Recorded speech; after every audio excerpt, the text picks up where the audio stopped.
watch it fall and drop. Round and go.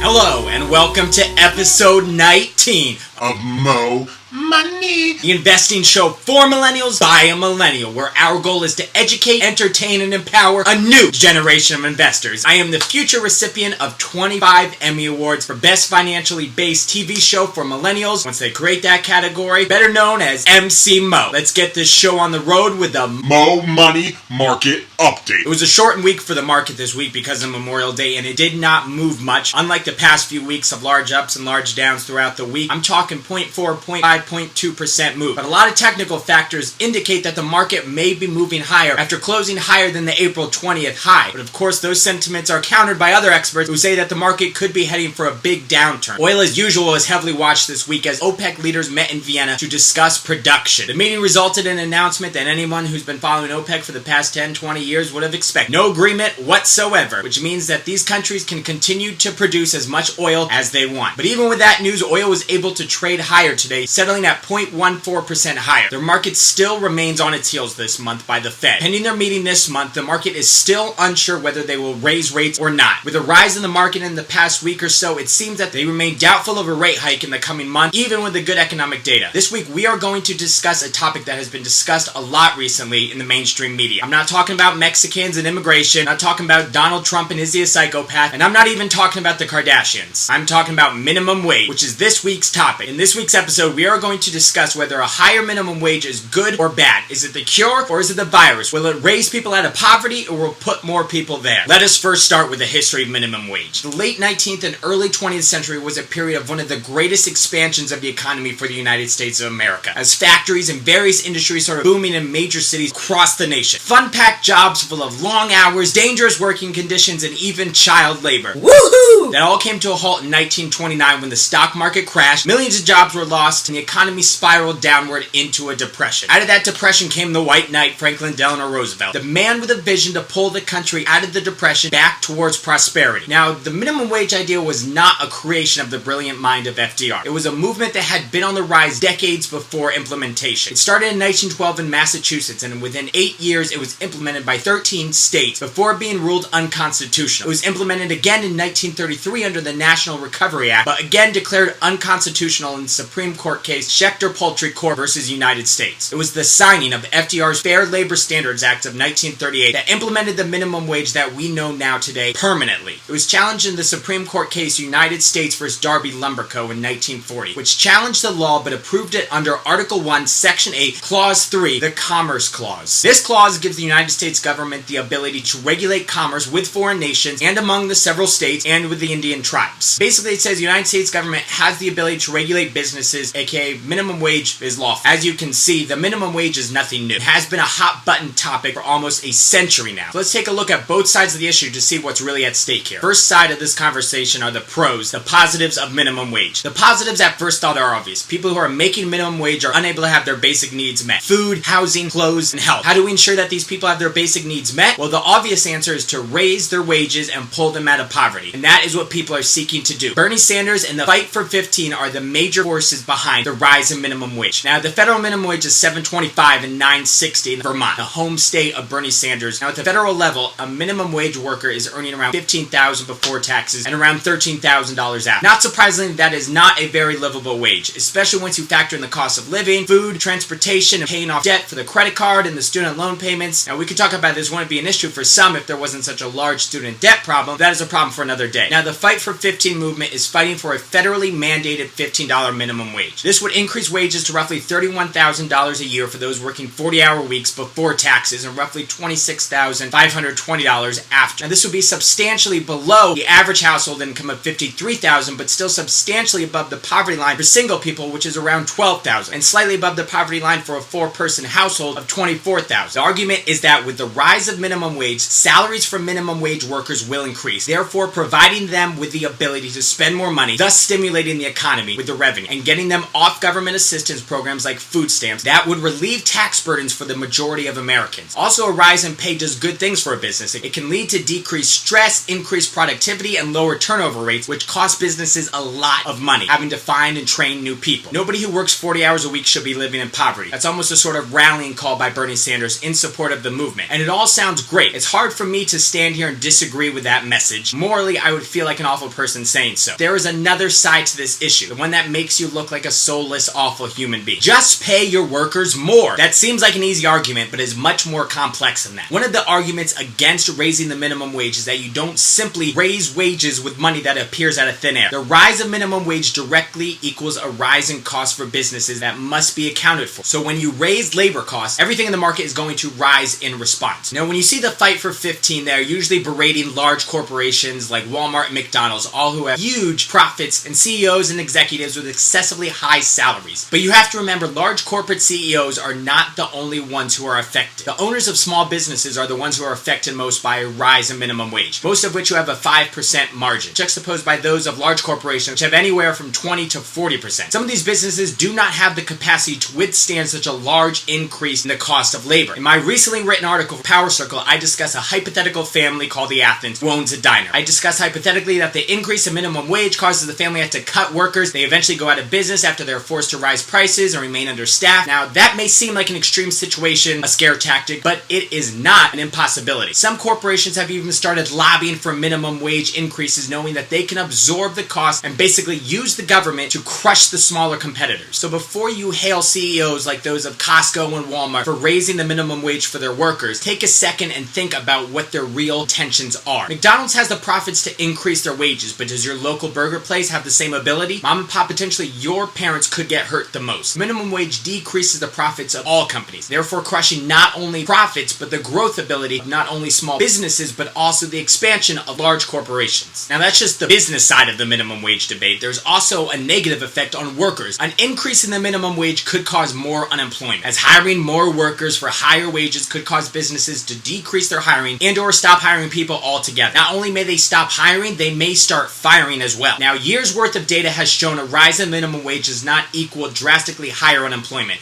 if any at all. But things could be different if a large jump like $7.25 to $15 an hour were to occur. The next negative effect is low-skilled workers will get priced out of the market completely. Minimum wage jobs are entry-level, bottom-rung jobs. That sounds cruel, but it's what they were meant to be, it's what they are, it's what they will always be. Jobs for workers allow skills to grow their abilities as workers and become more attractive to other employers in the market. Businesses are not going to pay more for a worker than the worker is worth. That's just stupid business. So low-skilled workers, teens, high school dropouts, etc. will have a tough time finding a job for $15 an hour if their skill level does not demand that type of pay. Also, increases in minimum wage could cause a decrease in pay raises for those making above the minimum wage, as their employers now have less money to pay them. Other effects could be a decrease in benefits like healthcare to cover these new labor costs, also a cut in hours, and also an increase in technology to replace these low-skilled workers. The job market is just as much a part of capitalism as the business side. Your goal should be to make yourself as attractive and valuable to potential employers in order to demand higher pay for your abilities and services. Workers should be able to price themselves upon their abilities, not upon government-mandated prices for what they can charge. Minimum wage demolishes that market by setting prices, which is ridiculous. If you do not like the salary you are being paid, you have the right to quit, enter the job market, and find someone who values you more. Don't fight the one paying you now for better pay. Unions are known for fighting for workers' rights, but some say unions are dirty players and that they used to fight for minimum wage to price minorities, women, and foreigners out of the job market completely. Basically, they cornered the labor market in their favor and ruined it for the others by making rules that only benefit themselves. If the union demanded $2 an hour and a woman or a black man or a foreigner said, "I'll do it for $1.75, the businessman would obviously hire the cheaper labor if he felt the worker's abilities were worth that much and the work could still be completed. But with the rise in minimum wage to $2, the businessman will obviously hire the union guys because their work is good and it's worth the price that they're asking. Now, one could argue that it's no longer teens working these jobs, it's adults. And that's exactly the point. Teens and other low-skill workers have been effectively priced out of the job market in favor of higher-skill workers who are often having trouble finding better-paying jobs but are forced to take anything that they can. In the words of Peter Schiff, you're worth what you're worth. He was talking about your labor, not your life, but it's true. Some workers are not worth $15 an hour. Some are worth more. It's up to them and the employer to come to that agreement, not the government. Bottom line. This issue is complex, but here's one thing that I am certain of. Businesses are not job charities. They are job creators. They create the jobs they need. You cannot be upset that the job they create is a shit job. Somebody has to do the shit job. Usually the lowest skilled workers would do that shit. When I was working minimum wage, I did not think this job sucks. I deserve more. I thought, goddamn, I'm a worthless piece of shit. I have no skills. I better learn to do something fast or I'm going to be working a shit job for the rest of my life. You cannot force these businesses to create the jobs that you want them to. McDonald's and Walmart did not create poverty. You cannot blame them for it. If it was not for these companies and their hundreds of thousands of jobs that they created, there just may be hundreds of thousands of more people who are unemployed. If they want to create shit jobs and take in millions of dollars as a paycheck, you cannot say, no, that's not fair. Like, fuck it's not. It's their goddamn business. Who the hell are you to tell them otherwise? The government should not be interfering with it and saying you can't make that much. It's their company and it's their right as Americans to make as much money as they can. They created the company, they created the jobs, they grew the company, they took the risks, they made the tough decisions, they worked the long hours. Them and the other executives think that 14, 20, $35 million paychecks is what they deserve, and that's what they're gonna get. I know that sounds unfair, but it's not. It's totally fair. But as for minimum wage, it's really tough to say what effect it will have. As I pointed out, there are arguments for both sides and enough data to support both positions. It's not a good feeling knowing people are struggling and going hungry. At the same time, you cannot expect businesses to foot the bill for that problem. The surprising number is that only 3% of the entire workforce works for near or at minimum wage level. This is still a serious issue. If you're working minimum wage and have a livable wage, what is your motivation to do better? The great Vince Vaughn once said, if you fight for your limitations, you get to keep them. But minimum wage is supposed to make people into better workers and make them want a better job and want better opportunities, not turn it into their life's work and make a career out of it. That is not what minimum wage jobs were created. Don't get complacent. Improve yourself. Acquire new skills. In my opinion, there should not be a fight for 15. There should not be a fight to raise minimum wage. There should be a fight for $15 an hour value jobs, as well as a fight for $20, $30, $40 an hour value jobs. Obama has been creating a lot of jobs, yeah, but a lot of them are shit jobs that nobody wants because they have college degrees and they know their labor is worth more. The cure to fighting poverty isn't simply giving people higher wages. It's creating jobs that deserve higher wages. That's a win-win for businesses and workers. That's a topic for another day. For today, let's just agree this is a complex issue with many different factors, and it is surely not an easy fix. Even a wise man like Warren Buffett is stumped by how to fix the problem. This, income inequality, and all these other problems are ones that we must discuss and find solutions to. And trust me, the answer is not socialism. So just rule that shit out right now. I appreciate everybody who watched. You know we'll be here every Friday with a new episode of Mo Money. Don't forget to like, comment, subscribe, share my video with all the Fight for 15ers, Sanders supporters, Fox News watchers, libertarians, and everybody else in between. Follow me on Twitter,